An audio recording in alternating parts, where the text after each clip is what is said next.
और मैं लिख कर देता हूं। मेरी कुछ आसान सी बात है, आपने मान लेना। अगले 5 महीने में आप खुद को पहचान नहीं पाओगे, इतना बदलाव आ जाएगा, इतना सकारात्मक बदलाव आ जाएगा। आपके जीवन की जो भी गंदगी है, कमियां हैं, दूर हो जाएंगी कि आप जीवन में आनंद लेने लगोगे। ये जो बुझे बुझे से डिप्रेस्ड रहते हो ना, ये सब खत्म हो जाएगा। मुझसे वादा करो, मेरी बातें मानोगे, और महीने भर के बाद से ही आपको बहुत फर्क महसूस होना शुरू हो जाएगा। और अगर 5 महीने में कुछ ना हो ना, तो मेरी किसी वीडियो पे आके मुझे बता देना कुछ नहीं हुआ, आपने बेकार बात कही थी। 10 बातें सुना देना मेरे को, मैं तैयार हूं। पर ऐसा होगा नहीं। इस समय के दौरान 10 बार नाकामयाब होना है, 10 बार रिजेक्शन लेना है। ये टारगेट है, ये आपका गोल है। सफलता गोल नहीं है, ये आपका गोल है। जो भी आपकी फील्ड ऑफ इंटरेस्ट हो, आपका पैशन हो, आपका करियर हो, जो आप करना चाहते हो, उसमें जिसको आप शुरू नहीं कर पा रहे, डर के बारे की फेल हो जाऊंगा, लोग क्या कहेंगे, बदनामी हो जाएगी, रिजेक्शन मिल जाएगा, लॉस हो जाएगा, उस फील्ड में अब आपको खुद 10 बार नाकामयाब होना है, रिजेक्ट होना है। ज्यादातर लोग पूरे जीवन अपने सपनों को पूरा नहीं कर पाते, जबकि कर सकते हैं, बड़ी बड़ी मंजिल पा सकते हैं, पर नहीं पा पाते। कॉम्प्रोमाइज करने वाला जीवन जीते रहते हैं, सिर्फ डर के मारे कि रिजेक्ट हो जाऊंगा, फेल हो जाऊंगा। और जब आपने मानसिक रूप से टारगेट बना लिया कि 10 बार इस चीज को झेलना है, खड़े रहना है, यही मेरी सफलता है, आपको कोई नहीं रोक सकता दोस्तों। तो आज से ही अपना वो गोल आगे लेकर, बिजनेस करने का सपना है, किसी फील्ड में आगे बढ़ने का सपना है, क्रिएटिव हो, एक्टिंग करनी है, गाना गाना है, स्केचिंग में इंटरेस्ट है, सोशल मीडिया में आगे बढ़ना है, जो भी करना है उस गोल को आगे लेकर आओ। निरंतर हर दिन करना है, अगले 5 महीने 6 महीने। कोई भी दिन ऐसा ना जाए जब उसके लिए कर्म नहीं किए। अपने नोट पैड पे टिक लगाना है कि आज मैंने इसके लिए कर्म किए। और जब भी असफल हो, एहसास हो कि मैं असफल हो गया, बिल्कुल असफल हो गया, या मुझे रिजेक्ट कर दिया गया, लिखना, ये मेरी पहली सफलता है, मुझ पर भरोसा रखो। ये सोच, ये आदत, ये काम तुम्हारा जीवन बदल देगा।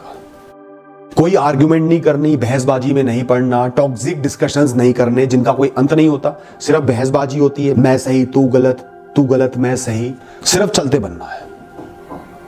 जिस बात का कोई मतलब ना हो वो नहीं करनी, खुद को ऊंचा साबित नहीं करना, अपने अहंकार का जवाब नहीं देना, अहंकार की तरफ से नहीं लड़ना। दोस्त, तुम्हारा सबसे बड़ा मकसद इन कुछ महीनों में होना चाहिए मन की शांति, ताकि सकारात्मक दिशा में ध्यान लगा पाओ, तनाव कम रहे।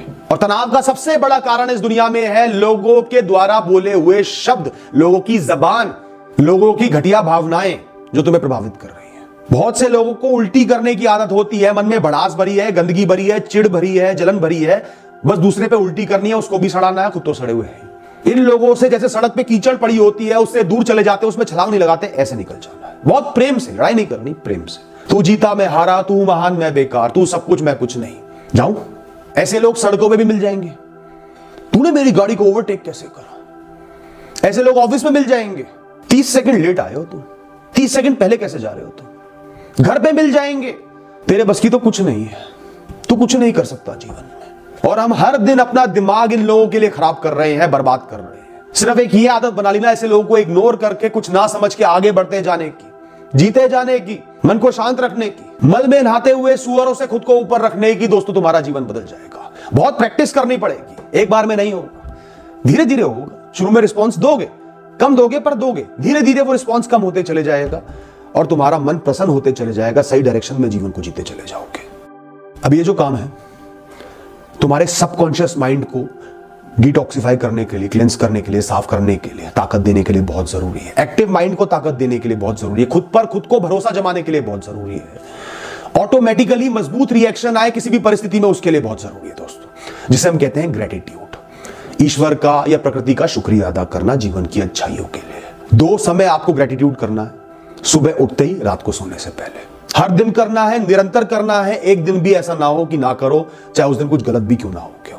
रात के समय शुक्रिया अदा करो। दिन में जो जो भी अच्छा हुआ, समय पे भोजन मिल गया, मैं सो पा रहा हूं, सर के ऊपर छत है, कर्म कर पा रहा हूं, शरीर में ऊर्जा है, कोई बड़ी बीमारी नहीं है। कोई एक इंसान आपको देख के मुस्कुरा दिया, वो भी बहुत बड़ी बात है। आकाश में देखकर नीले आसमान को, बादलों को निहार लिया, वो भी बड़ी बात है। सुबह के समय जिंदा उठ गए हो, सूरज निकला है, हवा चल रही है, दिन में कर्म कर सकते हो, नया मौका मिला है जीवन को जीने का, गलतियों को सुधारने का, भूत से भविष्य की तरफ बेहतर तरीके से आगे बढ़ने का। आसपास अपने जीवित हैं, किसी बहुत बड़े दुख को नहीं झेलते हुए उठे हो। सुबह की चाय के लिए भी शुक्रिया अदा कर दो। और दोस्तों, साथ ही साथ अपने नोटपैड पे लिखना शुरू कर दो कि आज के दिन में क्या क्या अच्छा हुआ, क्या क्या अच्छा है।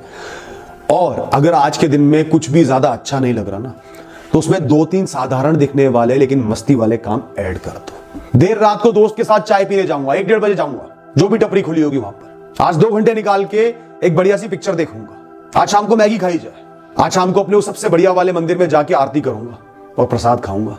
महीनों से एक काम अटका पड़ा है, भाग रहा हूं इससे, आज इसको पूरा करूंगा और खुशी का एहसास करूंगा। ऐड कर लो ये वाले काम कुछ। हर दिन को अच्छा बनाना ही बनाना है और ग्रेटिट्यूड करना ही करना है। 9,000 से 10,000 स्टेप्स, कदम आपको रखने ही रखने हैं इस धरती पर हर दिन।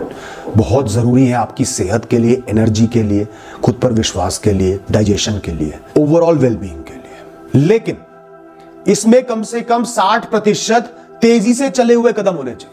ब्रिस्क वॉकिंग होनी चाहिए या जॉगिंग होनी चाहिए। जो धीमे धीमे चलते हो अपने काम निपटाने के लिए ना, आलस में चलते हो, अगर सारे कदम वैसे ही रखोगे कोई फायदा नहीं होगा। तो 60% कदम वो होने चाहिए जो आपने इंटेंशनली स्टेप्स पूरे करने के लिए, फास्ट चलने के लिए, शरीर में एनर्जी लाने के लिए चले। चाहे 2 बार चल लो, आधा घंटा सुबह आधा घंटा शाम, कोई बहुत बड़ी बात नहीं है, पर चलने ही चलने हैं। हर रोज टिक मार्क करना ही करना है टू डू लिस्ट में। और अगर नहीं चल पा रहे, बिल्कुल नहीं चल नहीं पा रहे, कोई भी कारण हो, तो उसका ऑल्टरनेटिव कोई स्पोर्ट्स हो सकता है, जैसे स्विमिंग हो गई, रिग्रेस हो थोड़ा सा, आउटडोर स्विमिंग हो गई, लॉन टेनिस हो गया, बैडमिंटन हो गया, वो टिकटॉक वाला नहीं ढंग से खेला हुआ, एरोबिक्स हो गई, डांसिंग हो गई या योगा हो गया। कम से कम 30-40 मिनट निरंतर वो कर लेना है। कितना ही वजन बढ़ चुका हो, कितना ही आलस्य में रहते हो, भरोसा उठ चुका हो कि अब मैं सही नहीं हो सकता, हेल्दी नहीं हो सकता, 5 महीने बचे हुए समय में ये काम आपको हर दिन करना है। बिना भरोसे के करना है, बिना अपेक्षा के करना है। करके तो देखो, फिर देखना क्या होता है। 5 महीने में सिर्फ 3 किताबें पढ़ सकते हो। मुश्किल से हर दिन में 15 मिनट आपको 2, 3, 4 पेज पढ़ने होंगे। एक किताब होनी चाहिए धर्म और अध्यात्म की, जैसे भगवत गीता हो गई, या किसी के धर्म में कुरान है, कोई गुरुवाणी है, बाइबल हो गई, उपनिषद हो गए। हर दिन 3 पन्ने पढ़ने, आराम से, तेजी से नहीं, बहुत आराम से। एक किताब हो गई सेल्फ हेल्प वाली, सेल्फ इंप्रूवमेंट वाली, चाहे इमोशंस को कैसे इंप्रूव करना है, मेंटल हेल्थ को कैसे इंप्रूव करना है, हैबिट्स फॉर्मेशन वाली किताब हो, साइकोलॉजी वाली किताब हो, किसी भी तरह इमोशनली, मेंटली आप बेटर बन पाओ, एक सेल्फ इंप्रूव्ड इंसान बन पाओ। और तीसरी किताब है अपने आप को अपडेट रखने की, नॉलेज में, ज्ञान की वृद्धि करने वाली। हिस्ट्री के बारे में हो, साइंस के बारे में हो, आर्टिफिशियल इंटेलिजेंस के बारे में हो, दुनिया में क्या चल रहा है, क्या टेक्नोलॉजी चल रही है, भविष्य में क्या हो सकता है, ग्लोबल वार्मिंग के बारे में हो, क्या क्या इंपॉर्टेंट इवेंट्स आने वाले हैं उसके बारे में हो। और ये काम मुझे भी करने की जरूरत है। मैं हमेशा इसमें थोड़ा सा पीछे रह जाता हूं, जो तीसरे वाला काम है। ये नियम मैं खुद भी फॉलो करूंगा और बहुत बेहतर होगा अगर आप उनको समराइज कर पाओ। दिन में जो भी 3 पन्ने पढ़े हैं उनकी एक समरी लिख पाओ कि मैंने ये समझ में आया, मैंने ये पढ़ा है, और फिर उसे पढ़ो। चाहो तो एक अपनी किताब बना लो, लिख लिख के समरी वाली किताब बना लो, उससे बेहतर कोई चीज नहीं है। अब आने वाले इस समय के लिए, इन महीनों के लिए, नो रिग्रेट रूल बनाना है। कोई पछतावा नहीं करना। पीछे जो भी हुआ, भूत में जो भी हुआ, जो गलती हुई, जो पीछे छोड़ा है, जो कर सकते थे नहीं किया, जो हो सकता था नहीं हुआ, जो नुकसान हुए, उन सबको बिल्कुल पीछे छोड़ देना। उनसे कोई वास्ता नहीं है, उनके बारे में सोचना नहीं है। ख्याल आए तो खुद से बोल देना है, इन महीनों में उनके बारे में नहीं सोचना, आगे सोच लूंगा। जो हुआ वो मेरा है, उसे दिल से अपनाता हूं, वो बहुत अच्छा है, चाहे वो कितना ही बुरा रहा।